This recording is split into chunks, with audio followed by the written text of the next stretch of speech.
Hi everybody, I'm back, and today I'm going to read you chapter 11 of The Wizard of Oz, and that chapter is called The Wonderful Emerald City of Oz.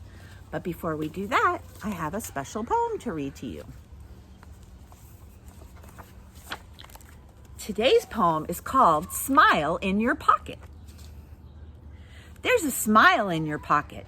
There's a smile up your sleeve. There's a smile in your pocket, and it isn't make-believe. There's a smile in your pocket. There's a smile in your shoe. There's a smile in your pocket without anything to do. Now, a pocket is handy for candy and dandy for string. A pocket is nifty for folks who are thrifty with wrappers and rings and all sorts of things. But a smile in your pocket feels a bit out of place, 'cause a smile in your pocket wants to be on your face. There's the picture of the girl smiling. Smile in your pocket. Put that smile on your face. I hope you're smiling today. All right. Let's read The Wonderful Wizard of Oz. Chapter 11, The Wonderful Emerald City of Oz. Even with eyes protected by green spectacles, Dorothy and her friends were at first dazzled by the brilliancy of the wonderful city. The streets were lined with beautiful houses all built of green marble and studded everywhere with sparkling emeralds. They walked over a pavement of the same green marble, and where the blocks were joined together were rows of emeralds set closely and glittering in the brightness of the sun. The window panes were of green glass. Even the sky above the city had a green tint, and the rays of the sun were green.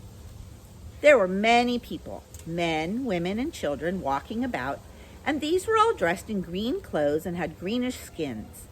They looked at Dorothy and her strangely assorted company with wondering eyes, and all the children ran away and hid behind their mothers when they saw the lion, but no one spoke to them. Many shops stood in the street, and Dorothy saw that everything in them was green. Green candy and green popcorn were offered for sale, as well as green shoes, green hats, and green clothes of all sorts. At one place, a man was selling green lemonade, and when the children bought it, Dorothy could see that they paid for it with green pennies. There seemed to be no horses or animals of any kind. The men carried things around in little green carts, which they pushed before them. Everyone seemed happy and contented and prosperous. The guardian of the gates led them through the streets until they came to a big building exactly in the middle of the city, which was the Palace of Oz, the Great Wizard. There was a soldier before the door, dressed in a green uniform and wearing a long green beard. "Here are strangers," said the guardian of the gates to him, "and they demand to see the Great Oz." "Step inside," answered the soldier, "and I will carry your message to him."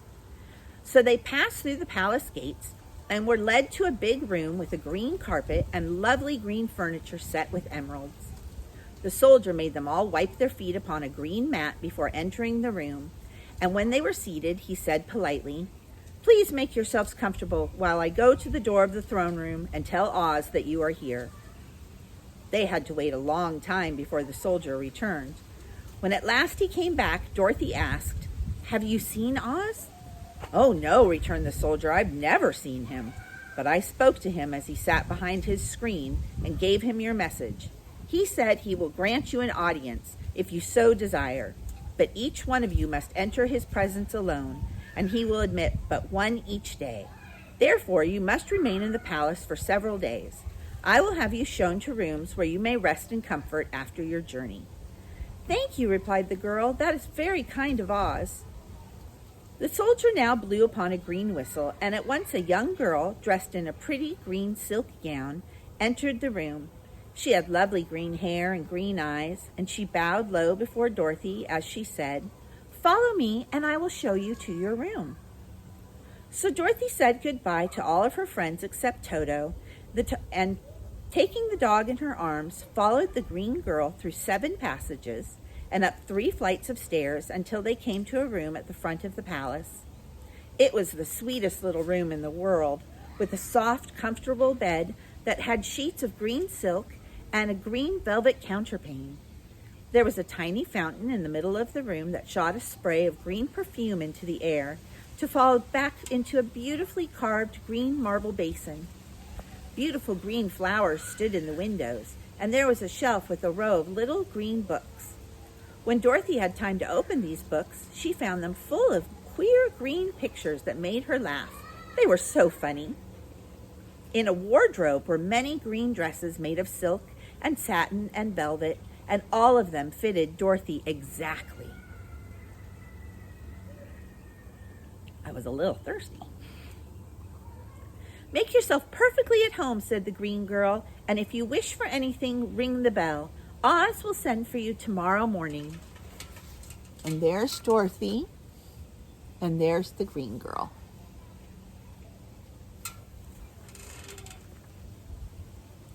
She left Dorothy alone and went back to the others. These she also led to rooms, and each one of them found himself lodged in a very pleasant part of the palace. Of course, this politeness was wasted on the Scarecrow, for when he found himself alone in his room, he stood stupidly in one spot, just within the doorway, to wait until morning.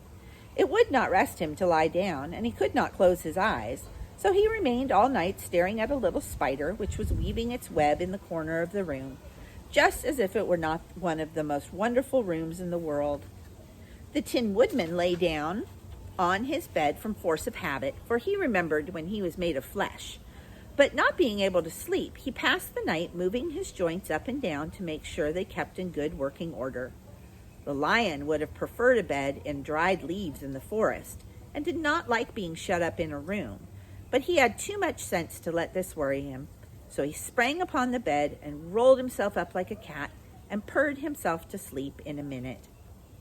The next morning, after breakfast, the Green Maiden came to fetch Dorothy, and she dressed her in one of the prettiest gowns, made of a green brocade satin. Dorothy put on a green silk apron and tied a green ribbon around Toto's neck, and they started for the throne room of the Great Oz. First they came to the great hall, in which were many ladies and gentlemen of the court, all dressed in rich costumes. These people had nothing to do but to talk to each other, but they always came to wait outside the throne room every morning, although they were never permitted to see Oz. As Dorothy entered, they looked at her curiously, and one of them whispered, "Are you really going to look upon the face of Oz, the Terrible?" "Of course," answered the girl, "if he will see me." "Oh, he will see you," said the soldier who had taken her message to the wizard, although he does not like to have people ask to see him. Indeed, at first he was angry, and said I should send you back to where you came from, and then he asked me what you looked like, and when I mentioned your silver shoes, he was very much interested, and at last I told him about the mark upon your forehead, and he decided he would admit you to his presence." Just then a bell rang, and the green girl said to Dorothy, "That is the signal. You must go into the throne room alone." She opened a little door, and Dorothy walked boldly through and found herself in a wonderful place. It was a big, round room with a high arched roof, and the walls and ceilings and floor were covered with large emeralds set closely together. In the center of the roof was a great light, as bright as the sun, which made the emeralds sparkle in a wonderful manner. But what interested Dorothy most was the big throne of green marble that stood in the middle of the room. It was shaped like a chair and sparkled with gems, as did everything else. And in the center of the chair was an enormous head, without a body to support it or any arms or legs whatsoever. There was no hair upon its head, but it had eyes and a nose and a mouth, and it was bigger than the head of the biggest giant. As Dorothy gazed upon it in wonder and fear, the eyes turned slowly and looked at her sharply and steadily, and then the mouth moved, and Dorothy heard a voice say, "I am Oz, the Great and Terrible. Who are you, and why do you seek me?" It was not such an awful voice as she had expected to come from the big head, and so she took courage and answered, "Well, I am Dorothy, the small and meek. I have come to ask you for help." The eyes looked at her thoughtfully for a minute, and then said the voice, "Where did you get the silver shoes?" "I got them from the Wicked Witch of the East when my house fell on her and killed her," she replied.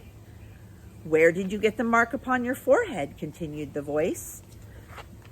That is where the good witch of the north kissed me when she bade me goodbye and sent me to you, said the girl. And again the eyes looked at her sharply, and they saw that she was telling the truth.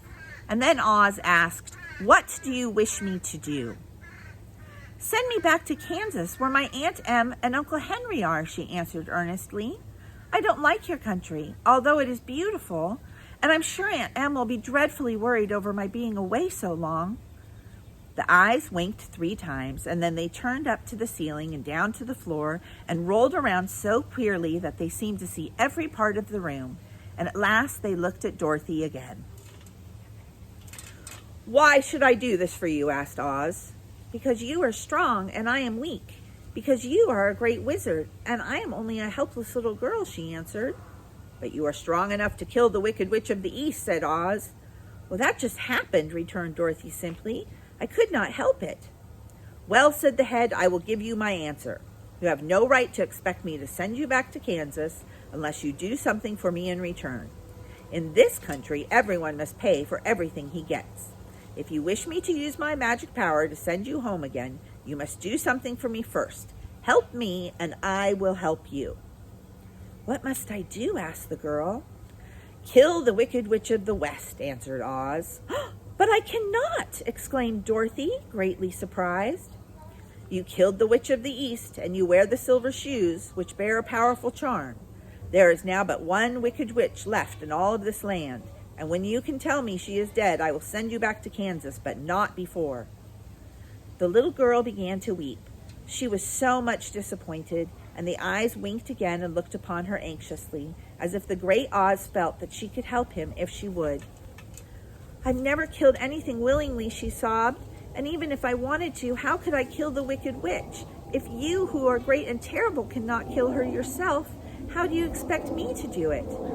I do not know, said the head, but that is my answer.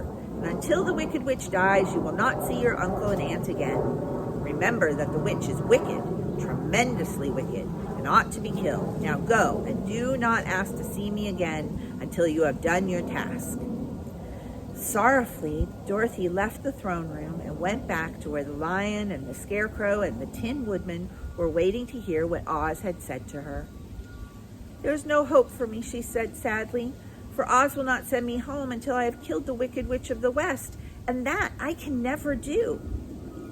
Her friends were sorry, but they could do nothing to help her, so she went to her own room and laid down on the bed and cried herself to sleep. The next morning, the soldier with the green whiskers came to the scarecrow and said, Come with me, for Oz has sent for you.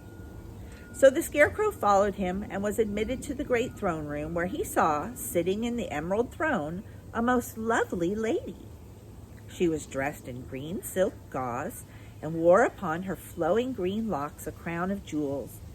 Growing from her shoulders were wings, gorgeous in color and so light that they fluttered if the slightest breath of air reached them. When the scarecrow had bowed, as prettily as his straw stuffing would let him, before this beautiful creature, she looked upon him sweetly and said, I am Oz, the great and terrible. Who are you, and why do you seek me? I'm going to pause for just a second and move the camera and my chair, because the sun is in my eyes. Okay.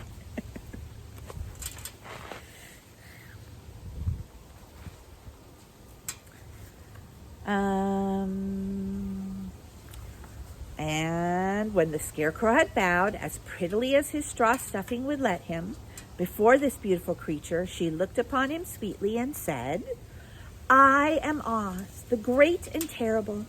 Who are you, and why do you seek me? Now, the scarecrow, who had expected to see the great head that Dorothy had told him of, was much astonished, but he answered her bravely. I am only a scarecrow stuffed with straw. Therefore, I have no brains, and I have come to you praying that you will put brains in my head instead of straw, so that I may become as much of a man as any others in your dominion. Why should I do this for you? Asked the lady. Because you are wise and powerful, and no one else can help me, answered the scarecrow. "I never grant favors without some return," said Oz, "but this much I will promise. If you will kill me, the Wicked Witch of the West, I will bestow upon you a great many brains, and such good brains that you will be the wisest man in all the land of Oz."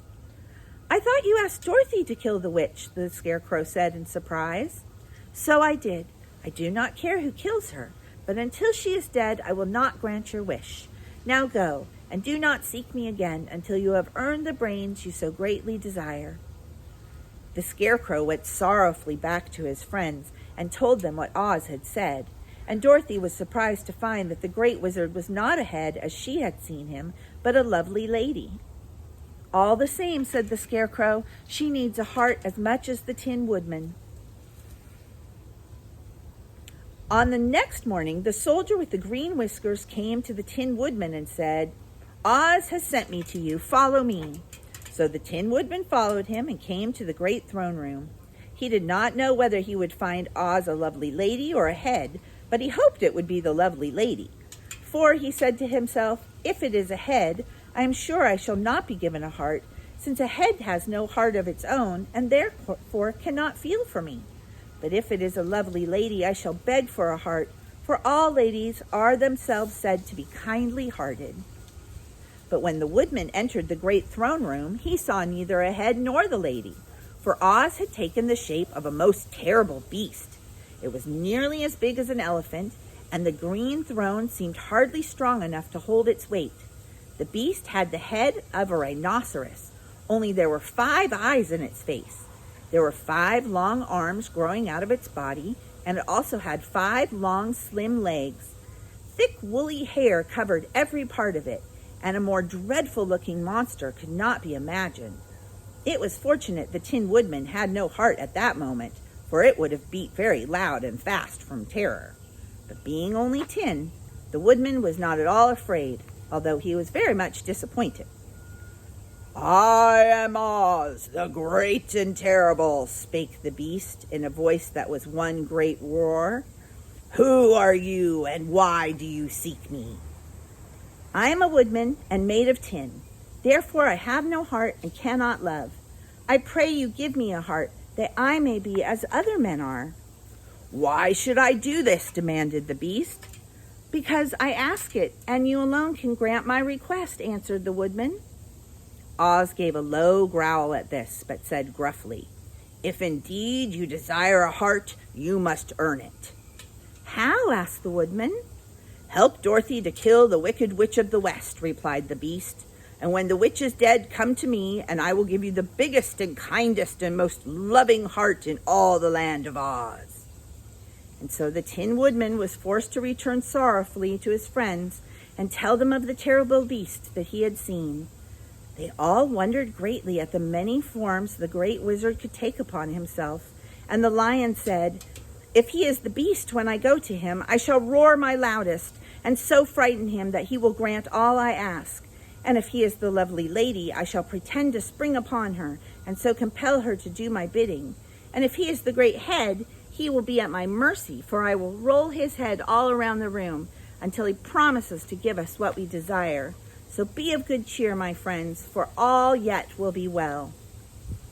The next morning, the soldier with the green whiskers led the lion to the great throne room and bade him enter the presence of Oz.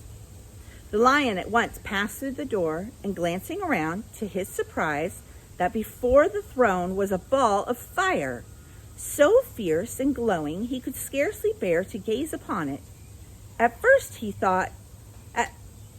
His first thought was that Oz had by accident caught on fire and was burning up, but when he tried to go nearer, the heat was so intense that it singed his whiskers, and he crept back trembling to a spot nearer the door. Then a low, quiet voice came from the ball of fire, and these were the words it spoke. "I am Oz, the great and terrible. Who are you, and why do you seek me?" And the lion answered, "I am a cowardly lion, afraid of everything. I come to beg that you give me courage, so that in reality I may become the king of beasts, as men call me." "Why should I give you courage?" demanded Oz. Because of all wizards, you are the greatest, and alone have power to grant my request," answered the lion. The ball of fire burned fiercely for a time, and the voice said, "Bring me proof that the wicked witch is dead, and that moment I will give you courage. But so long as the witch lives, you must remain a coward." The lion was angry at this speech, but could say nothing in reply, and while he stood silently gazing at the ball of fire, it became so furiously hot that he turned tail and rushed from the room. He was glad to find his friends waiting for him, and told them of his terrible interview with the wizard. "What shall we do now?" asked Dorothy sadly. "There's only one thing we can do," returned the lion, "and that is to go to the land of the Winkies, seek out the wicked witch, and destroy her." "But suppose we cannot," said the girl. Then I shall never have courage," declared the lion. "And I shall never have brains," added the Scarecrow. "And I shall never have a heart," spoke the Tin Woodman. "And I shall never see Aunt Em and Uncle Henry," said Dorothy, beginning to cry. "Be careful," cried the green girl. "The tears will fall on your green silk gown and spot it." And so Dorothy dried her eyes and said, "I suppose we must try it, but I am sure I do not want to kill anybody, even to see Aunt Em again." "I will go with you, but I am too much of a coward to kill the witch," said the lion. "I will go too," declared the Scarecrow, "but I shall not be of much help to you. I am such a fool." "I haven't the heart to harm even a witch," remarked the Tin Woodman, "but if you go, I shall certainly go with you." Therefore it was decided to start upon their journey the next morning, and the woodman sharpened his axe on a green grindstone and had all his joints properly oiled. The Scarecrow stuffed himself with fresh straw, and Dorothy put new paint on his eyes that he might see better. The green girl, who was very kind to them, filled Dorothy's basket with good things to eat and fastened a little bell around Toto's neck with a green ribbon. They went to bed quite early and slept soundly until daylight, when they were awakened by the crowing of a green rooster that lived in the backyard of the palace, and the cackling of a hen that had just laid a green egg. So tomorrow the chapter is called The Search for the Wicked Witch. So I wonder if they're going to find her. We'll find out. All right, I will talk to you later.